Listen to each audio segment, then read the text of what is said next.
Hello students, today we will continue our same chapter, that is chapter number 9. Our topic of today is exercise 9.5, in which we will discuss how to multiply binomial and a trinomial by a binomial. So let's start our topic. Here we have two binomials, we have to multiply these two binomials. When we multiply the algebraic expressions, we will follow distribution law of multiplication. We will do the multiply step by step. That means, first of all, what will we do? We distribute first term with the second binomial. After that, second term with the complete second binomial. That means, our next step will be 3x minus 2y. Then here we have a sign of addition. After that, 2y, 3x minus 2y. This is distribution law. After that, distribute first term with both of the term. That means multiply outside term with the first term, after that with the second term.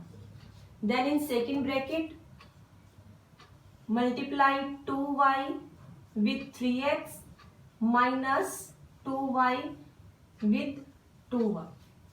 So we multiply here the term by distribution law of multiplication. After that, multiply the like terms. That means constant term with constant term and variable with variable. So here we have 3 and 3, that means 3, 3, 9. And here base are same. When base are same, then power must be added. Here we have power 1 and 1, so it will be x square. In next term, constant are 3 and 2, so it will be 6. Variables are different, so power will not be added, so we will write here x1.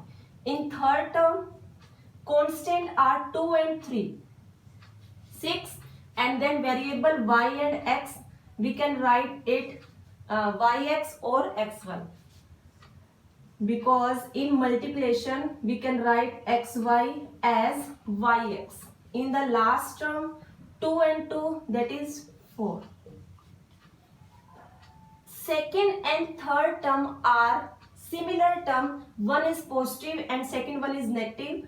We can cancel out this term. So our final answer is 9x square minus 4y square.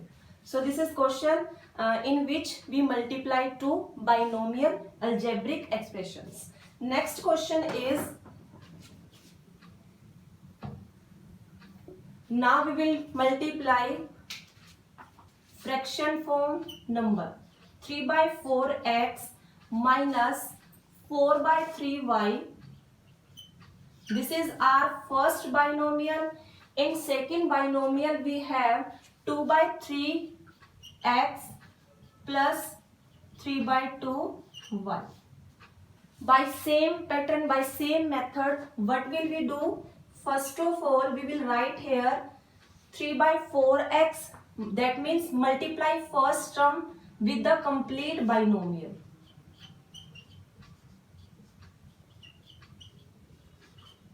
After that, second term and complete multiply with complete second binomial.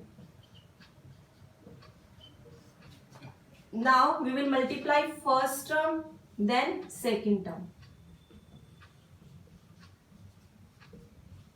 2 by 3x. In second term we have 3 by 4x multiply 3 by 2y. Similarly, in this term we have multiply with first term and after that multiply with second term. So we have 4 by 3y multiply 2 by 3x. Negative positive will be negative. 4 by 3y multiply 3 by 2y. Now if we have the terms which can be cancelled out, just cancel out the terms. We can cancel 3 by 3. Here we have 1, again 2. So in numerator we have just 1, in denominator we have 2, and also x square because we have same variable.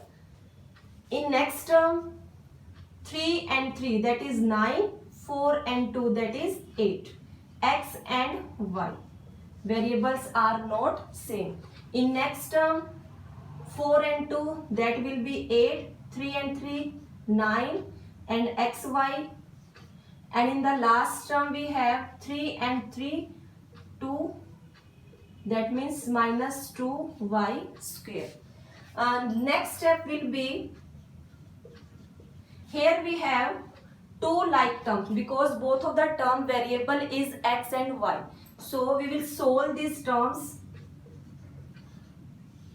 as 9 by 8 minus 8 by 9. Here we will take LCM of this term. After that will be our final answer. Next question is, we have to show left hand side with right hand side. That means we are given here m plus n, m square minus mn plus n square is equal to minus n cube minus n cube. We have to show left hand side is equal to right hand side. So first of all we will write here the taking left hand side, because first of all we will solve left hand side. In left hand side there is a sign of bracket. Bracket means multiply. That means we have to multiply a binomial with a trinomial by same method. So we will write here m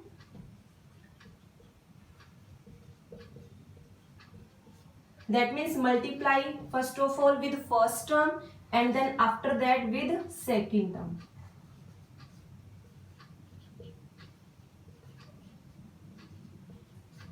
Now distribute the terms. That means m square, then m multiply mn, then in with third term m multiply n square. This is distribution law. Again in second term multiply with all of the term.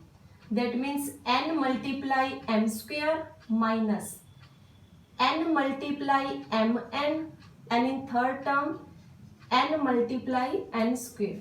Again in this step we will use law of exponent. That means if base is same, power must be added. In first term we have m raised to power 1 and m raised to power 2. That means when power add we get here m cube. In next term m and m, 1 and 1, it will be m2n. In third term base is not same. Similarly in the next term we will write here as it is. In the next term base are same, so we can say it will be equal to mn square and then n cube. Now cancel out the term. If we have same terms, n square n square n, one is in the negative form, one is in the positive form, we can cancel out this term. Similarly these two terms are same, mn square n square, one is positive and second one is negative, we can cancel out. So we get here n cube plus n cube, which is equal to right hand side. So this is our question. Okay.